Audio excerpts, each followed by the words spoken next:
Hello and welcome to session 5 of how we can embed human rights education across our educational settings. So you're now at the point where everybody's agreed to it, everyone wants to do it, you've looked at the material, you're keen to get going.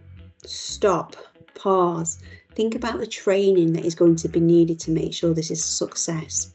So many projects fail for the simple reason that actually people rush ahead and don't necessarily think about the training requirements that are needed. In this session, I'm going to talk to you a little bit about how you can train staff in looking at derogatory language, making sure that you are all clear as a school and an educational setting of what is acceptable and what is not acceptable within the classroom, and why. So why is a shared understanding of language important? It is important when beginning training that you do make sure that you've got a shared understanding of what constitutes derogatory language in your setting. And this is because when you're talking about human rights, you can step lightly on some tricky issues.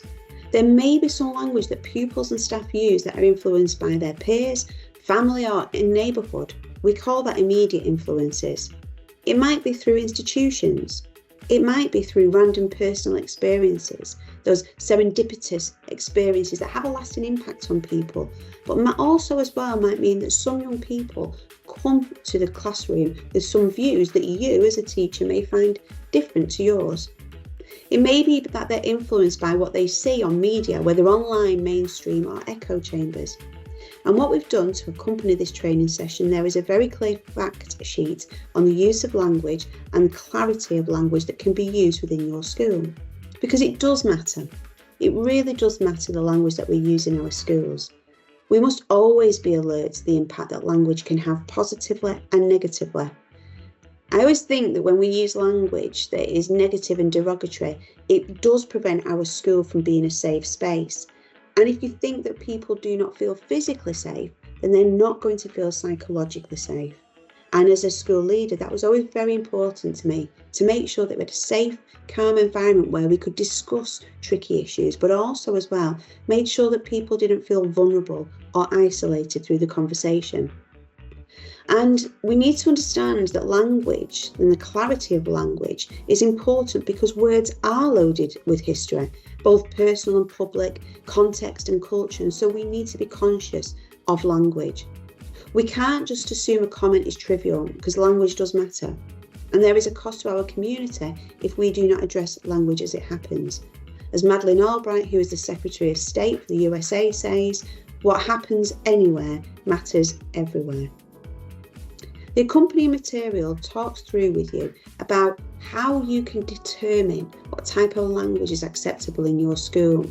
And there's a continuum that we share with you that goes from harmless banter to awkward, to insensitive, to harsh, upsetting and dangerous. In the accompanying material, we provide guidance for you in where you think such language that you might hear within your school may sit.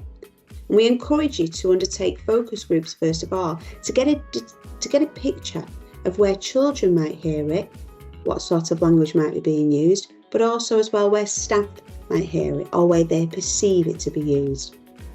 This enables us to make sure by using this continuum that we're not shutting down conversations, that we're not expecting children to talk about human rights and then saying to them, oh, but you're not allowed to talk about that.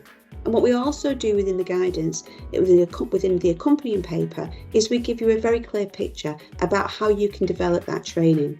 Starting with a focus group, making sure that the people want to do it. You've got to get people on board, and not just the leaders, you've also as well got to get a small group of staff who see the benefits of this. It's useful within that focus group, as I said previously, to think about language, but also as well to clarify and align between pupils and staff what sort of language you would expect to hear within your school.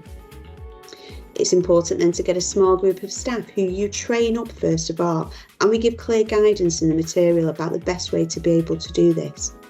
Think about how you'll spread the training out wider so that the whole staff know what it is that you are doing, but also when you're delivering this training, that you've got a group of people with you as well who are able to say that they've been through the training and they've found it effective. And finally, guidance in how that you can revisit the concepts in terms of language, making sure that what you've not done is inadvertently stopped conversations down, or that you have inadvertently created a censorship of language whereby pupils don't feel that they can speak properly. Our key work, though, is to make sure that we safeguard our young people. That's always been a tenet of my practice over my 25 years, making sure that pupils are safeguarded. And there is a key bit in terms of safeguarding, which is making sure that the school and the classroom is a safe, calm and purposeful environment. If pupils do not feel safe to be able to voice their opinions, and if pupils do not understand what is acceptable and what is not acceptable, if there isn't clarity of communication, then actually we can inadvertently create a situation where pupils can feel isolated and vulnerable, and that is a safeguarding issue because they feel that actually that their well-being is not being met. I hope that you've been benefited from this short series of how-to videos. Please get in contact with us as well, because we will be able to support you along the way. We can work with you, and we're more than happy as schools come on board to offer free advice and guidance and support as you develop human rights education within your school. Thank you.